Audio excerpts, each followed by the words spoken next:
Okay, so I only ever exclusively wear waterproof mascara, and so today's the one day I didn't because I wasn't expecting to cry. But I see God, and I am filled up with the most love I've ever felt in my entire life. It doesn't exist on earth. Like, it doesn't exist on earth. The love that you see is this pure form of love. It's the deepest, most beautiful, it's the most profound love you can ever imagine. And it doesn't exist on earth. You cannot find it here. That's how big it is. It's so big. And when I see God, I can't explain it to you because it has no form. Like, it's just the awareness of God. Like, God's there with me, but it's just the awareness of God, and it's so beautiful and it's so profound. And I know it's there with me. And I can't explain it. I feel like the best way I can describe it is like I'm sitting at a cliff, like off of a cliff hilltop. Like, I don't know, like I'm off a cliff, the very tip edge of a cliff, and I'm staring out into all space. Like, that's all I can see it. And God looks to me like I can't, there is no form, but the best thing I can describe it is that it's an awareness. And it's like, I don't know, like a cluster of stars, we'll say. Like, that's the best I can describe it. It's just this beautiful awareness. And the thing about it is, like, it's so beautiful. And it loves me so much. And what's crazy too, the thing I love about it most is that it actually likes me. Like, I can't explain it, but it likes me. Like, it personally likes me. Like, God personally likes me. With all my things, all of my errors in life, all of my bullshit, like everything, all the things I like hate about myself, like, are so relevant. It has so much love for me. I can't even describe it. And it's this like beautiful, profound love. You can't imagine it. It's this love that, like, you think you love your kids. Trust me, like, this is like bigger. I can't imagine, like, I can't describe it. It's this love, and it's this like it personally likes me. Like, we get along, like, and I'm special to it, but I'm not like special, like more special than anybody. Like, everybody is so special to it. I can't explain it. Like, it literally doesn't have favorites. Like, you're its favorite, and you, like, we're all its favorite. Like, that's the best way I can describe it. And it just holds me in the most love. And I remember I started crying because I'm like, this is so fucking beautiful. And then you know it's real, right? You're like, holy shit. And then you understand that, like, the medicines help you to get there. Like, the medicines give that to you. The medicines loan that to you. It's like they give you the opportunity to connect because you don't know how to otherwise. So they just like allow you this connection that you just didn't know that you could connect to.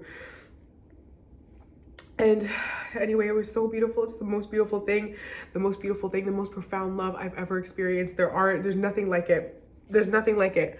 I've never experienced anything like it ever since. God's love is like, and it's so wonderful to know that it has no form. It's not a man or a woman. Like, it's not like that, especially not a man. I'm sorry, but it's really not. It's the most beautiful thing I've ever come across in my entire life. It's just the most beautiful thing ever.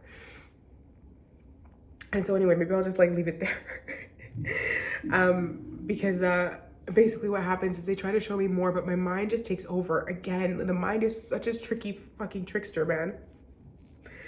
The mind is such a tricky trickster, and it just takes over, and it doesn't let me see what they're trying to show me, to the point where, like, there was this one point, I mean, what's funny, right, where they were like showing me this stuff, and I was like, they were trying to show me something, and I was like, I can't explain it. There's this moment where they're trying to show me something, and I'm like, no, I don't know, I don't like that. I'm like, I don't know. And they're trying to show me, and I'm like, no, I don't know. And I just like turn away. I'm like, haha, no. And they're like, puta madre, que porfiada. Like, it was so funny. They were like, this girl doesn't listen, eh? Like, that's porfiada in Spanish means like somebody who like doesn't, someone who misbehaves, right? And I was like, porfiada. Yo, like, I'm porfiada. Like, I misbehave because I'm always like, I always feel like I always behaved all my life and had to follow the rules, and I never got to like do things I wanted to do because I was always responsible for people and stuff in my life, that I never just got to like just do things like that were things I wanted to do for me. And so it was like, I always felt like I always had to like be so submissive to everybody. And so I was like, porfiada yo. And it's funny because I always like associate my sister with being like somebody who kind of misbehaves a lot. And so I had this funny moment. It was so funny where I was like, haha, yo soy la porfiada. Yo soy la porfiada. Like, it wasn't competition or anything. I was just like, I'm the misbehavior. Like, I'm the bad one. Like, I'm the misbehavior. But it wasn't like a mean or competition. It was so funny. It was just light and love, like all light and love. Like yo porfiada yo. Like, really? Like, I get to, and I remember being associated with being porfiada before. Like, I was like, that's a part of, like, I can't explain it, but like part of me, like, I'm somebody who's porfiada. Like, I don't follow the rules. Like, I always do things wrong, like not in the rules. Like, not like in a cool way always. Like, sometimes, but really not. Like, mostly like not the, like, this is, you should do it this way, and I'm like, I'm gonna do it this way, and then like it takes me way longer to do it the way I did it instead of like the way that I was told to do it, kind of thing. Like, I just don't follow rules, and I feel like that is true. Like, I feel like I haven't followed society's rules or things like that in my life. Like, and I feel like I've failed in many ways, but like not in a bad, like, I don't know how to put this, like, I feel like a failure in life, but like in a good way, like of a failure of society. Like, I feel like I failed Christianity when I was 13. Like, I was like, not religion, bullshit, I don't like it. I feel like I failed school always. From day one, I never wanted to go to school. I hated school. Like, I genuinely hated school from like daycare to JK to first grade. Like, I would beg my mom to please let me stay home with her because I couldn't stand school. And I always hated it all the way up until the end. And like not even like doing all the way. I didn't go to uni or anything because I'm like, I really wanted to go to uni actually, but like, because you just like don't have like the credentials to get in, even though uni is the only thing I would have ever wanted to do as far as school goes. I always felt like school was a fucking fucked up system that just is not good for us. Like, and I still feel that way. Not education, learning. I loved learning, but anyway, school was just not for me. Anyway, and so like, and then I'm also like a society failure because I'm like, don't have the things that society expects, but whatever. So, but I like that about me. So my point is that I really liked the porfiada thing, but anyway. So basically, so like I said, I'm back in and they're trying to show me things and I can't handle it. It's all too much. It starts to be too much. Like, the medicine is like, it's all too much. I can't handle what we're, you know, it's just too much. It's too much. I can't handle it. It's too much. And the mind starts to whatever, like, ew, you're reptilian and all these things. And the mind starts to be judgmental and starts to whatever and takes me apart, takes me aside. And then it's kind of like, this thing happens like where it's such a long, deep night where they call for a second dose and I don't go back in for a second dose because I'm too scared. I don't go back in for a second dose because I'm like, or do I? I don't remember if I go back in for a second dose or not. But the point is that when they go in for like when the night, when they go back into music and stuff like that, I start to get too scared and I start to retreat and I start like, I'm under my covers. I'm like, I don't want to see anything. Don't show me anything. And they keep trying to like knocking at my door like, hi, we have more to show you. Like, you have and I feel like I have a mission. Like, I have this thing of like a mission on earth. Like, we need to show you your mission. We need to show you your mission. And I'm like, I don't want to see it. I don't know. I don't want to see it. I don't want to see it.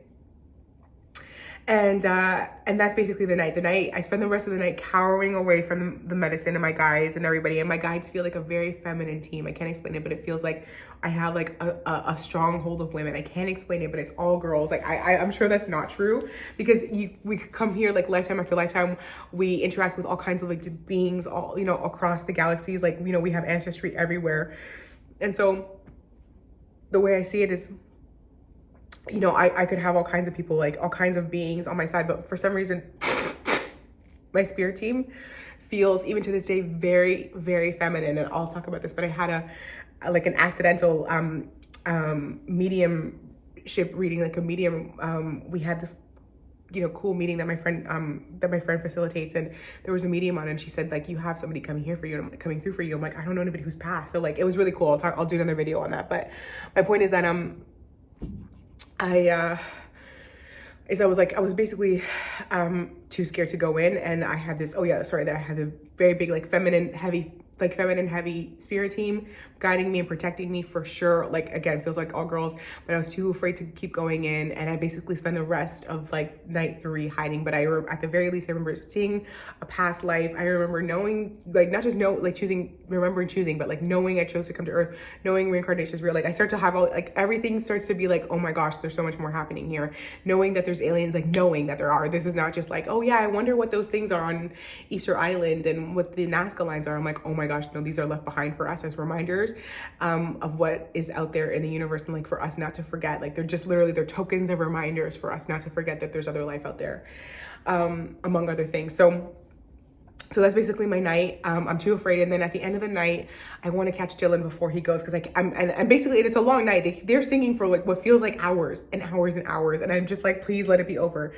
So finally it ends, and I feel like they're waiting for me. Sorry, this is the last thing. I feel like they're waiting for me. They're like, okay, like she needs to come back in. She needs to come back in. Hold off, keep going, like keep going on the music until we can bring her back in. And I can't. I'm just too scared. Like that's literally how it feels for me. My experience. I'm like they played for so long just so I would go back in, and I was too afraid to go back in. The end, they were like, okay, just let her go. Just let her go. She's fine. Like just let her be. So anyway, so the night ends and I go and I catch Dylan before he goes in. I'm like, Dylan, I know what's happening here. I know what's happening on Earth. There's more happening here. And I know I'm not from here, Dylan. I'm not from Earth. Dylan, I'm not from Earth. I know I'm not from Earth. Like, whatever. And so, and he's just looking at me. Like, he has this big smile on his face. I can't explain it, but he's just like, he's kind of just like, like listening in. And I'm like, and I know he knows, but they don't give you anything. They never give you anything because you're not supposed to like mess with your process or anything. But anyway, so that's what happens. I'm like, Dylan, like, I know I'm not from Earth, like for real, like this is crazy. Like there's more happening here and this and that. So finally I think I go back to my room and you know, and I'm in process, and I don't think I sleep all night because I'm like, you know, I'm like that.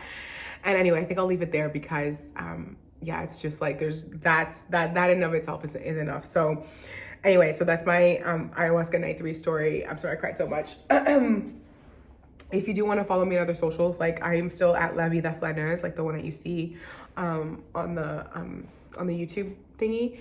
And I do a lot more. I'm doing a lot more political stuff right now just because of the climate and everything, and everything that's going on. But I try to keep it light sometimes too. Like I just did like a video on like Jesus and Kundalini and how I think those two things, like I think Jesus knew about Kundalini energy, like and what the Kundalini was, because now like we know that he went to India and Egypt and like